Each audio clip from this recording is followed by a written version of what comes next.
अडानी को $100 बिलियन का लॉस देने वाला ये टैक्सी ड्राइवर जो 18 साल की उम्र में इसराइल की गलियों में टैक्सी चलाया करता था, नेथन एंडरसन। जी हाँ, यही शख्स है जो कि हिंडनबर्ग का बानी है और जो अडानी को हालिया नुकसान हो रहा है और जो अडानी के स्टॉक की शॉर्ट सेलिंग की है वो इसी की कंपनी ने की है और अडानी इसका 17वां शिकार है। इससे पहले 16 कंपनीज की इसी तरह से शॉर्ट सेलिंग कर चुका है। मैं अपने व्यूवर्स को पहले शॉर्ट सेलिंग के बारे में थोड़ा सा बताना चाहूंगा कि शॉर्ट सेलिंग है क्या। शॉर्ट सेलिंग वो एक समझ लो कि तूफान है कि जिसके अंदर कोई भी अच्छा बिजनेसमैन कभी भी हाथ नहीं डालता। क्यों? क्योंकि इसमें आप स्टॉक के गिरने पर पैसा लगाते हो। नॉर्मली हम क्या करते हैं, अप डायरेक्शन में बुलिश साइड पे पैसा लगाते हैं, लेकिन शॉर्ट सेलिंग कोई भी कंपनी सिर्फ उस वक्त करती है जब वो 101% तक उसको यकीन होता है कि हम जो बात कह रहे हैं वो ऑथेंटिक है और इसका स्टॉक गिरेगा ही गिरेगा नीचे।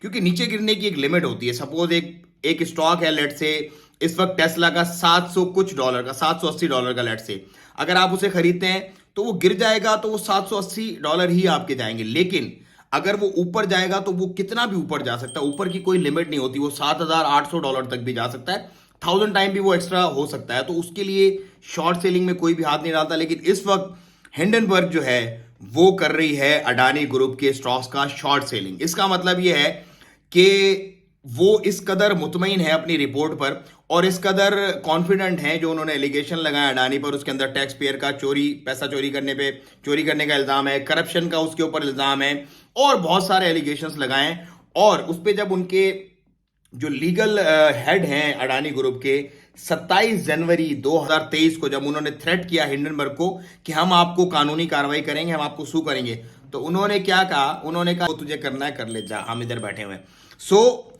ये इस वक्त जो मामला चल रहे हैं अडानी ग्रुप के, इसने अपनी तकरीबन 100 बिलियन फॉर्चून अभी तक खो दी है। अच्छा, मैं एक और मजे की आपको बात बता दूं कि जो बिजनेसेस हैं अडानी ग्रुप के, उसके अंदर जो बहुत तेजी के साथ एक इजाफा हुआ है ना, वो भी गुज़िश्ता 3 सालों में ही हुआ है। पहले 20 बिलियन पर थे वो, 100 बिलियन जो तकरीबन प्लस फॉर्चून हुई है वो इन 3 सालों के अंदर बनाई है। लेकिन अब लग ये रहा है कि अडानी के दिन गिने जा चुके हैं। क्योंकि देखें, जो चक्कर मक्कर करके पैसा बनाया हुआ होता है ना, उसकी कोई वैल्यू नहीं रहती। स्पेशली हमारे ममालिक जो है ना, जो थर्ड वर्ल्ड कंट्री, इनके अंदर वो पैसे के उस पर चल जाता है। लेकिन जब आप इंटरनेशनल मार्केट में जाते हो, जब आप इंटरनेशनली रिकग्नाइज होते हो और जब आप उस दौड़ में भागते हो जिसमें इंटरनेशनल रेस के घोड़े भाग रहे होते हैं, तो वो इस तरह के जो मसनूई झाग होते हैं ना, उनको उड़ा के फेंकते हैं, जैसे कि अडानी ग्रुप को उड़ा के फेंका गया है। सो मेरा ये ख्याल है कि ये एक बहुत बड़ा लॉस होगा और इस लॉस से अब किस तरह रिकवर करते हैं। Adani may be going to be the next Vijay Mallya और may be worse than that, because क्योंकि विजय माल्या का तो अपनी हुकूमत के साथ, अपने लोगों के साथ मामला था, लेकिन ये इंटरनेशनली मामला है क्योंकि इंटरनेशनली लोगों का पैसा इसके स्टॉक्स में लगा हुआ है।